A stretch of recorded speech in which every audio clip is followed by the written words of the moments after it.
एक धनकपुर नाम के छोटे से गांव में एक पुरानी हवेली थी जो लोगों के लिए एक चर्चा का विषय बनी हुई थी। लोग कहते थे कि उस हवेली में भूतों का साया है। कई बार तो गांव के कुछ लोगों ने हवेली के पास से गुजरते वक्त कुछ अजीब और डरावनी आवाजें सुनी हैं, जैसे कि किसी के रोने की आवाज, किसी के चिल्लाने की आवाज। और गांव के लोगों का कहना था वहां रात में जाना किसी खतरे से खाली नहीं है। कुछ लोगों ने तो बताया कि जिन लोगों ने भी वहां जाने की कोशिश की है वो वहां से आज तक वापस नहीं लौटे। गांव में इस प्रकार की बातें अक्सर चलती रहती थीं। एक दिन उस गांव के एक छोटे लड़के रोहन ने उस हवेली में जाने का फैसला किया। उसने अपने कुछ खास दोस्तों को घर पे बुलाया और इस बारे में बात की। उसकी बातें सुनकर पहले तो सारे दोस्तों ने मना किया, लेकिन फिर आखिर में सब जाने को तैयार हो गए। सबने ये फैसला किया कि वो लोग आज रात ही उस हवेली में जाएंगे। और रात होते ही रोहन और उसके दोस्त हवेली की ओर चल पड़े। वह लोग जब हवेली के अंदर पहुंचे तो रोहन और उसके दोस्तों ने देखा कि वहां का सारा सामान बिखरा हुआ था। खिड़की के पर्दे फटे हुए थे, बर्तन गिरे हुए थे और हर चीज पर धूल जमी हुई थी।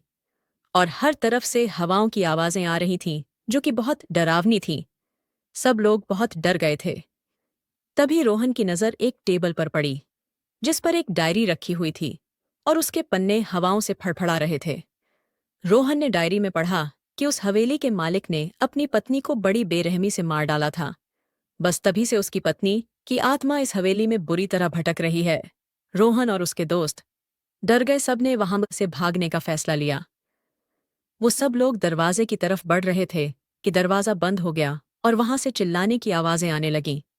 उन्होंने कोशिश की दरवाजा खोलें, लेकिन वो नहीं खुल रहा था। उन्होंने आवाज लगाई, बचाओ बचाओ, लेकिन कोई वहां था ही नहीं जो उनकी मदद के लिए आता। रोहन और उसके दोस्त डर के मारे थर थर कांप रहे थे।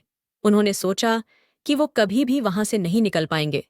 रोहन और उसके दोस्त ने फैसला किया कि वो हवेली के रहस्य को सुलझाएंगे और वहां से निकलेंगे। उन्होंने डायरी को फिर से पढ़ा और उन्होंने देखा कि हवेली के मालिक ने एक छुपी हुई चाबी छोड़ी थी जो दरवाजा खोल सकती थी। उन्होंने चाबी ढूंढी और दरवाजा खोला। वो वहां से निकल गए और कभी भी उस भूतिया हवेली में नहीं गए। कहते हैं हवेली के मालिक की पत्नी की आत्मा आज भी हवेली में भटक रही है।